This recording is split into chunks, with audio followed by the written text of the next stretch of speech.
Celtics Talk podcast is presented by 24autogroup.com, 11 locations across New England. What's up, everybody? Welcome into an all-new Celtics Talk podcast here on the NBC Sports Boston podcast network. Coming up for you, we're going to take you back to Media Day. I got a chance to sit down with everybody on the team, and we're slowly rolling those interviews out. Up in this episode, we got Brad Stevens, we got Joe Mazzulla, and we got Kristaps Porzingis. And so let me try to whet your appetite, try to get you to go check those out. So first off with Brad, it was the day after the Celtics traded away Robert Williams for Jrue Holiday. And so sitting down with Brad on that Monday morning, just had to start the interview off right, letting him know I was a little upset. But, we had a good talk about it. And as I said to him, this, even as an armchair GM, I could understand why he made the move. And Brad just takes us behind the scenes. Like, what's it like to have to make that phone call and how tough those calls are. But ultimately, the goal here is to make the Celtics as talented as possible and give them the best chance to win a title. And, as I've said on this program, it's almost undeniable how good Jrue Holiday can make this team. And we've got to see it on the court. But, Brad takes us through that process and a whole bunch more heading into the season. With Joe Mazzulla, I thought it was he elaborated a little bit more on what he wants to improve on and how things might be different in year two. But maybe the best part of the interview was he ended up on social media over the summer with a picture that Jason Tatum posted from Marcus Smart's wedding. It was Brad, Joe, and Jason Tatum ending up in the photo booth. And then, as you'll hear, Joe Mazzulla probably, didn't want that photo out into the internets. But, sometimes superstar players have that ability to show you a lighter side of their coach. And then with Kristaps Porzingis, one thing I really want to stress is I didn't know a lot about Kristaps coming in here. Obviously, 7'3" and shooting threes and everything you've seen about him on the court. What I didn't know was, how engaging he is to talk to sit down and just listen to him talk about why he wanted to come to Boston, how much he showers the Jays with respect and admiration for what they've accomplished and what he's here to try to help them do. I thought we got a chance to sit down right after Kristaps arrived in June, and he was engaging then. And even more so here, this was the end of his media tour on Media Day, and he's probably heard a lot of these questions throughout the day, but he was into it. What you don't hear is as he was departing, we were making some small talk, and he was telling me that he was just started using the ping pong table at the practice facility, but that he's worried it wasn't the right height. Now, a guy who's 7'3" probably has trouble with ping pong tables in general, but it also was a little glimpse into how competitive he is, and wanted to make sure it was just right because it sits on top of a pool table, I think, so they can transition. And Kristaps wanted to make sure they get to the regulation height so we can really let those ping pong battles be fair moving forward. So I'll keep you guys updated on that as the season goes along. The big story in Celtics land right now. So I'll fully admit, misstep by this reporter. I thought I saw Jeff Van Gundy in the practice facility one day after practice recently, and he didn't think much of it. He had visited, I think, at times in the past, maybe even over the summer. I forget when exactly it was. And then the Celtics released their front office and coaching staff on their website this weekend, and some eagle-eyed viewers noticed that Jeff Van Gundy is listed as a senior consultant, and so has been hired, been a part of the team now for a couple of weeks.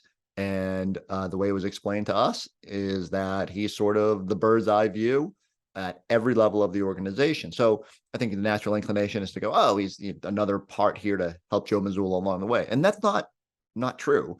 It's he's certainly going to be able to offer input, and especially from what he's been through with the New York Knicks and Houston Rockets and coaching Team USA all those years, even just from being on the broadcast and watching really good teams over these years, you get the sense that Jeff Van Gundy is going to be able to bring a different perspective and a fresh set of eyes, someone that can look at this a little bit differently than maybe everyone who's been here. Brad and Joe now multiple seasons, but you got Jeff Van Gundy, you've got Sam Cassell, you've got Charles Lee, you have all these new perspectives, new ideas, and I'm really eager to see how that pans out.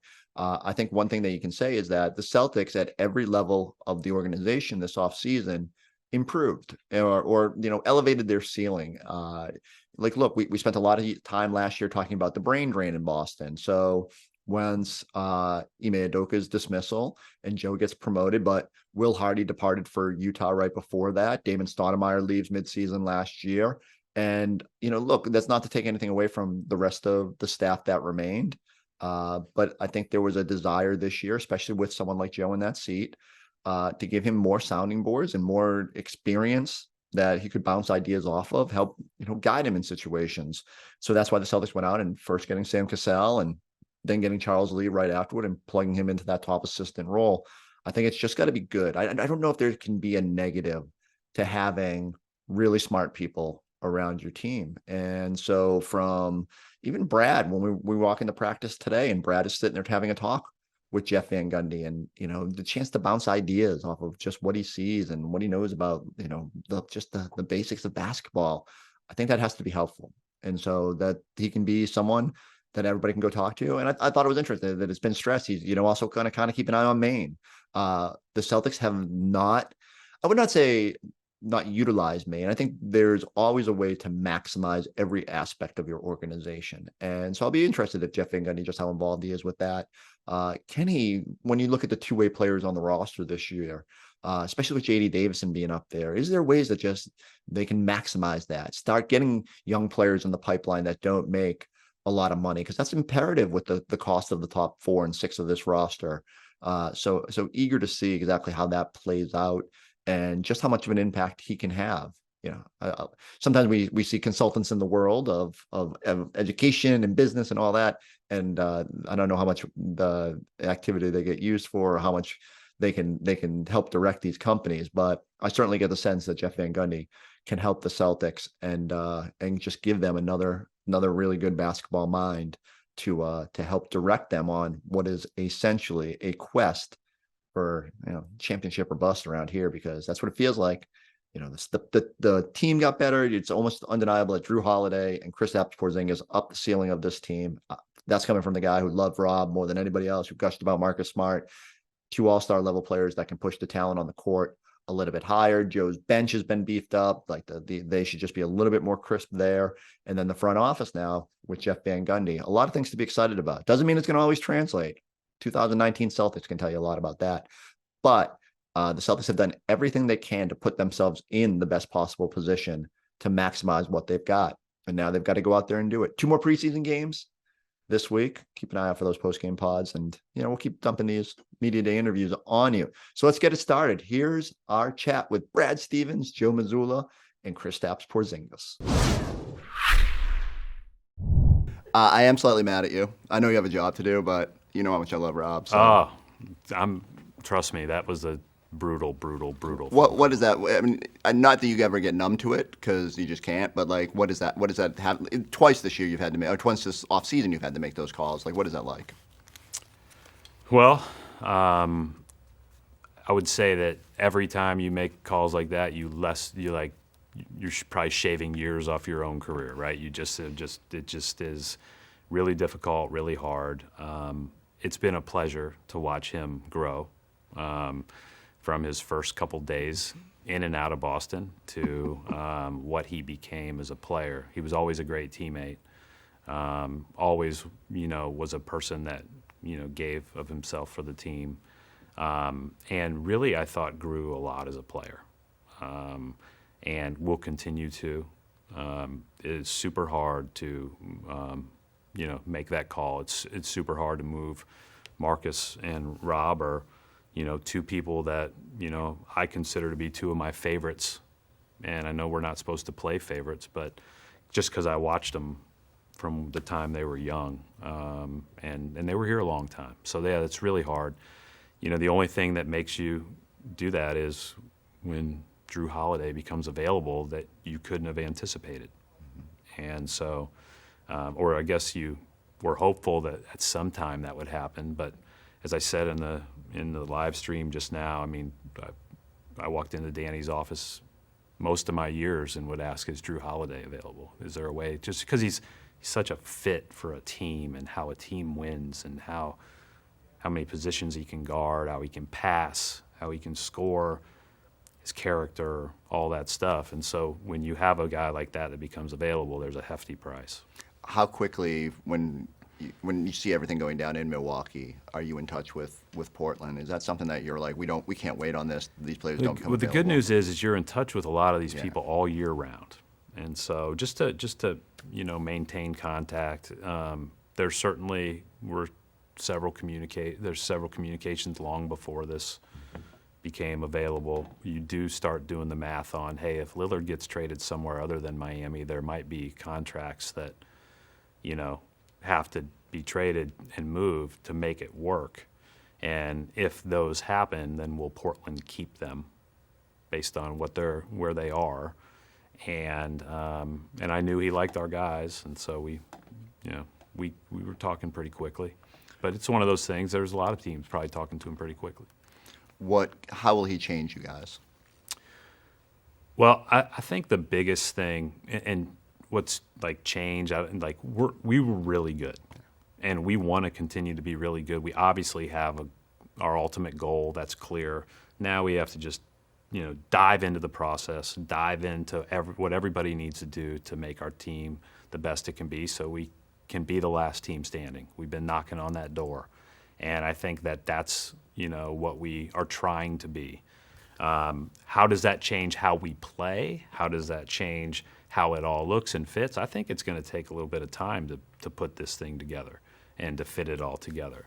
But I do think that we have a person in Jrue that clearly accentuates our other best players, and is a two-way player, and is a guy that had 7.4 assists a game last year, and is one of the best teammates in the league, and it's really well documented. And so I think we knew that, and so we're looking forward to having. How much he's won the title, right? Like, and for all the successes that the Jays have had, like that's one thing that you haven't had sort of around them. Is that important? Can that be a guiding presence? I think one of the things that I really believe about him, we'll see. I think obviously having that experience is great, but I also think there is having that experience and the self-awareness to come in and say, like, these guys have been really good. I can add to help, right?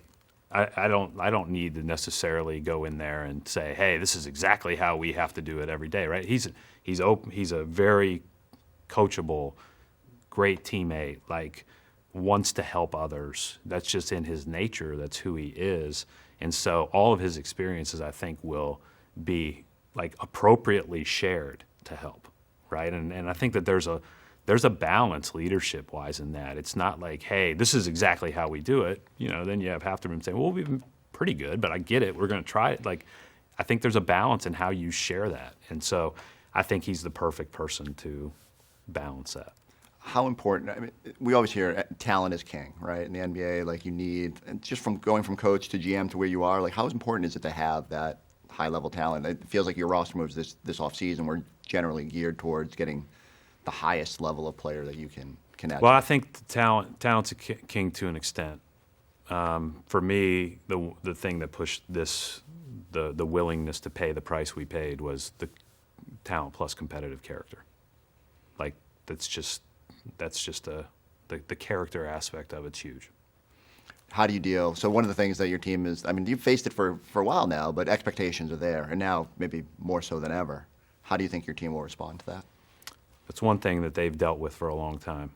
So I think we have really good people in that locker room. I don't think there's going to be anything but the desire to do well together. I don't think we're a perfect team yet. I think we'll have to grow and build, and we'll see.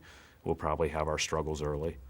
I don't think this team will freak out when it's not going well, right? I think this team will stay the course and continuously get better. And then hopefully, we play our best at the end of the season, which we didn't do last year. And so we'll see how it all plays out. It's a long year, and it's October. Is it October 2nd? I think so. Man, it's a long year. So we'll see how it looks. It's wild. You guys, everything before media day too. It always just seems like we show up here and it's a whole new wrinkle going on.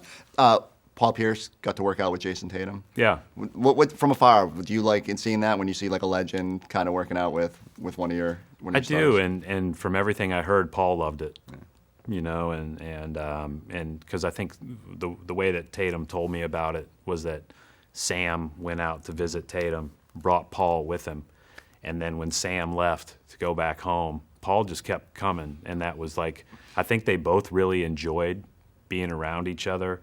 I think Paul really likes Jason. Jason really admires Paul. He's got again, like a person that you can learn a lot from, and like is super invested in the Celtics, right? And that matters to our guys a lot. So, yeah, that was cool to watch. And Jason and I were talking about that a couple weeks ago, and he kind of told me how that all came to fruition. I had no idea. It's not like we set it up or anything. Yeah, Sam did a good job of connecting. That's cool that you like organically, right? Like yeah, that's right. You know, and good coaching hire to add Sam to the mix. Yeah, Sam's great.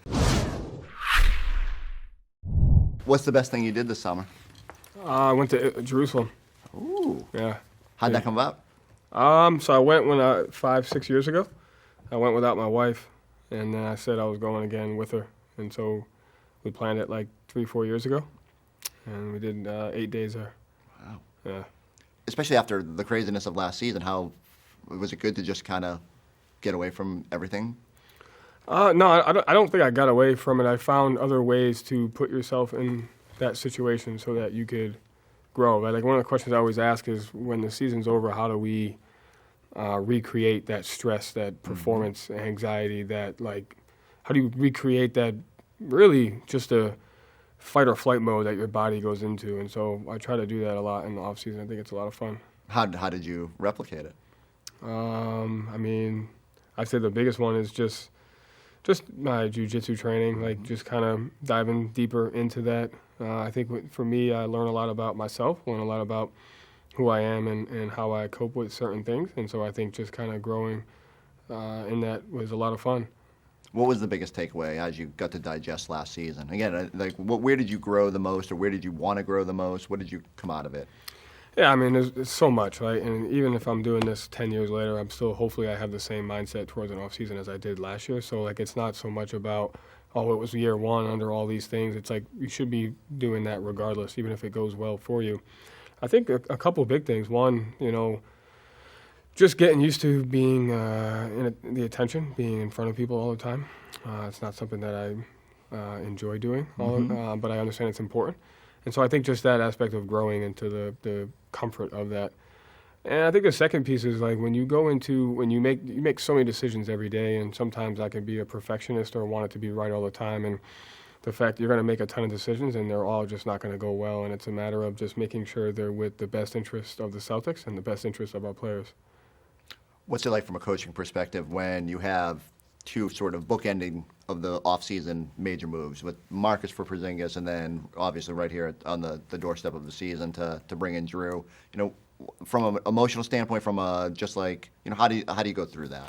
Yeah, I'd say the first bookends are Jason, Jalen, and Al, right? And what those three guys have done for this organization for such a long time. And when you have the foundation of those three guys, it allows the space for me to grow as a coach, for me to really do the things that I feel like are best for us. And the same thing for the organization. And so it starts with their leadership, because you can't do much of anything if your best players and your veteran players are bought in. And then when you then take it a step further and you make some of the additions that you make to your team, it makes you better. It makes you different. We've had great teams here in the past, and we'll be a great team again. It's a matter of how can we maximize it and achieve our goal. How do you start processing that? Do you start thinking about lineups, thinking about ways to how do you kind of start the process of figuring out how do those pieces work together? Yeah, I think it's twofold. I think you have to come up with all the solutions or situations that you're going to be in, but then you also have to create the space to allow those to happen. And I think at the end, what you have. You have a couple different options to start. You have a couple different options to finish. You know who you can rely on every single night, and then you just have to wait for things to happen. And so, last year's team, I didn't know it was going to go the way it did, and I didn't know the roles were going to fit in like they did. And so I enjoy being in that space of creativity and kind of letting things, kind of figure it out. Let's take them each separately. In what ways can Kristaps either make you different, or what is the best way you can utilize Kristaps? And that's the key, right? Like it's about maximizing our roster on both ends of the floor, and how can we make each individual player play their absolute best, right? And for Kristaps, his rim protection is obviously key. He's a little bit of a better individual defender than people think he is. Like, he can move for his size. He hasn't been in many switching or perimeter situations, but he has the ability and the mindset to do that. And then, obviously, I think Jason and Jalen, they'll have an opportunity to really pick up their defense. And then the addition of Porzingis will take some pressure off Al. And then you have Jrue's ability, and then our second unit with Peyton, Sam, and Brissett, and Luke, and all those guys. Like, it's just a well-rounded roster of, mindset, and guys are ready, and we'll see where it goes. What did you think of Jrue from afar? And again, when you first hear that you're adding him to your roster, what is the first thing that your mind gravitates to? Just high character guy. Really, the reputation he's built by preparing for him from a defensive standpoint, and his ability to guard different positions, and then his open-mindedness and ability to kind of fit in. You've gotten to see Brad as a coach and as a GM. Any difference between the two? Things that I can't say on TV. No, there hasn't been one. I think his methodical approach to decision-making, his preparation, and the thoughtfulness into which he teaches and talks and just gets to a final thought and a final decision is something that I've tried to always pay attention to. Tatum posted about working out with Paul Pierce this past summer. Do you like that when you see maybe a former legend working with one of your superstars? Is that a good thing for? So we need more of that. And a big offseason goal for me was we need to reopen the Celtic tradition of where it's an open door policy for former players, former coaches, former employees. I just feel like those guys love the Celtics. They've been around. They've done a lot of great things. And we just need to recreate the communication to where you're welcome anytime. Because if they only come around once or twice, you're not getting the full feel, the full buy-in, the full connection. If they're coming in all the time, we're able to tap into the tradition, the brotherhood of what it means, and it almost becomes mentorship. And so I hope that any and every Celtic feels like they can come to any practice or any game and be a part of that. And we're hoping to have some guys at training camp to just build that tradition, that connection, and that environment. And so that's important to you, because I remember Brad sent a letter to everybody and sort of said the open door, but you feel like you want to accentuate that more. Do you like having those voices even in a situation like that, training camp, setting an expectation for what this franchise is about? I like having them if they're there all the time. It's hard for if you come around once, or if you only come to Game 7, you come to a big game, and then it kind of puts that expectation or that distraction on you. But if you're welcomed and you come in all the time, and then it becomes, this is kind of what we do here, right? And so I kind of you see a lot of that in college situations where all the former college players that are now in the NBA, a lot of them go back to their college campus to train, and they use that facility and they build that connection. And so it should be the same thing here, where we have a bunch of guys that have put so much time and effort into helping us do our job here, that we should share in it together. Look no further than the award-winning 24 Auto Group. With over 2,600 vehicles in stock, the brands you love, backed by the savings and service you can count on. Visit today or shop online at 24autogroup.com. You are the 8th longest tenured Celtic now. Wow. In 3 months. Yeah. That's insane. Yeah, right? There were seven guys from last year, and now you. How crazy is that, though? So you get to come in June, and now another big trade. How you feel about where the Celtics are heading into the season? I think I could speak more myself and everybody in and around the organization. No, I think everybody's excited. I think just seeing the level of talent that has been brought in, it just gives, I think, extra motivation and extra fire for everybody to get to work this season. And of course the expectations are high and the pressure will be high, but that's what we're here for. We're here for this challenge, and we expect great things from ourselves. Take me through it yesterday when the Jrue deal goes down. What do you know about him from being across from him in the NBA, and how can he help you guys? I'm very happy he's on my team. He might be the only guy, the only like 1-2 man that wasn't a mismatch. When you like get the switch with him, he's such a strong one-on-one defender that I have to admit I'm very happy that he's on my team now. And we're excited. Obviously, he's offensive talent. It's there, but I think what everybody just loves about that guy, how much of a dog he is on the defensive end, and that's going to be very big for us. I mean, I know you said you were excited when you first got traded here and joined in the core of this team, but to add another player of that stature, and you mentioned the expectations. Like, how do you approach the season? Like, is it hard not to think that it's a championship or bust mentality for a team like this? We had a good meeting this morning, and I think coach said the right words. For us, it's we cannot be like daily thinking about what we want to achieve. We have to go day by day, just living that kind of lifestyle, living that life, and putting in that work that needs to be done to get there. And that has to be our focus, And if we take it day by day, game by game, eventually we believe we'll get there. Is that easy for you to do? Can you avoid looking at because it's so easy to think of, like, they've been tantalizingly close. You guys have added so much talent. Can you do that process day by day? For myself, I think I am getting to an age where I'm much more like this, not like this when I was younger or any young player. So I think I will be capable of doing that, and I think most of the guys are experienced enough to just come in, win, lose, or draw. We'll come in and do the same work the next day, and you have to like embrace the same day over and over again almost, and I think we have the mental toughness to do that. What have you learned about guys like Jason and Jalen since you've been here and just getting to work out with them in the last couple of weeks? The obvious, the extremely talented players. I think what stands out to me the most is how selfless they actually are. I could tell from just the pickup games and just talking to them a little bit.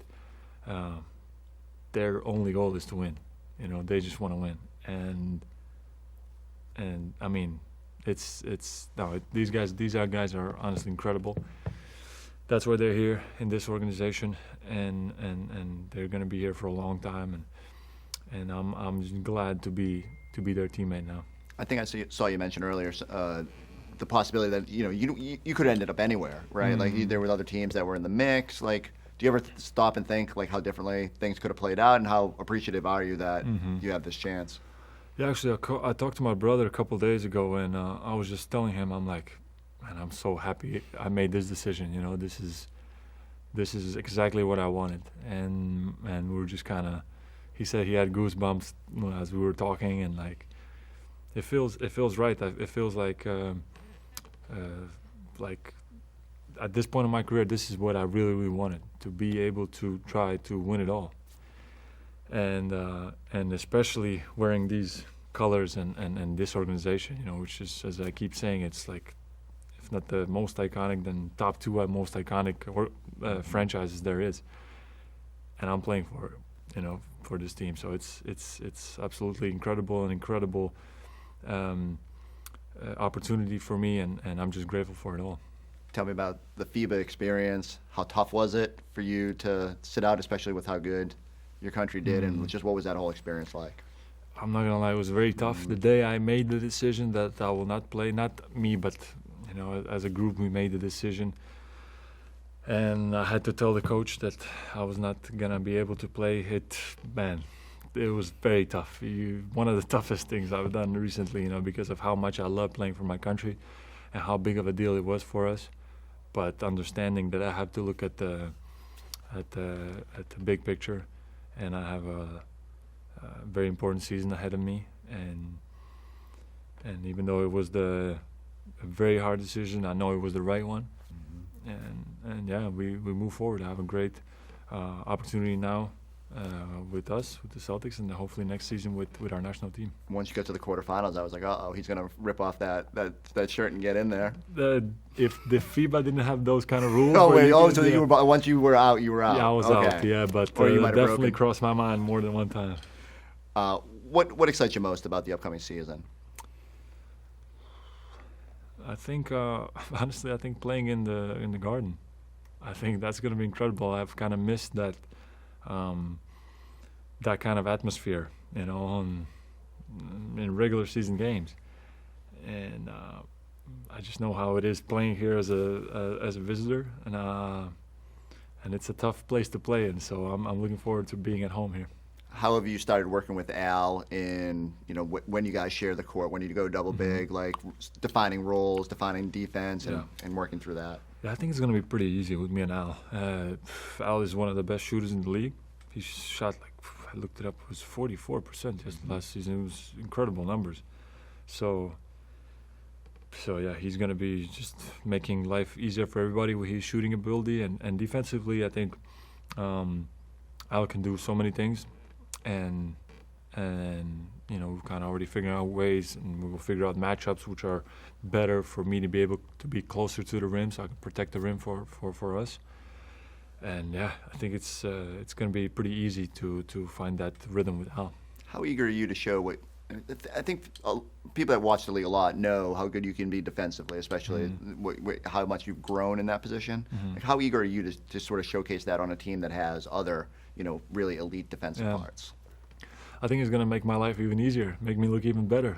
Those guys, the guards that we have, especially also now with the addition of Jrue, D. White is a great defender, and those two guys, obviously, don't need to say anything. They're all elite defenders. So with that pressure, as guys will try to drive in, it's going to be even tougher to finish. And then on top of that, it's Al, myself, coming in to block. It's going to be a tough task. I know that for sure. So we look forward to building that defensive chemistry to where we would get to an elite level as a team. And how do you feel health-wise? I know you said the foot; it's feeling great. Is that not? Are you going to be thinking about it? Is that something you're still going to monitor? How do you approach it? Zero. It has bothered me nothing at all since I've been here. So, and of course, I have to say the medical staff did an incredible job of loading slowly. I wanted to go right away as soon as I got here. Boom, play pickup the first day.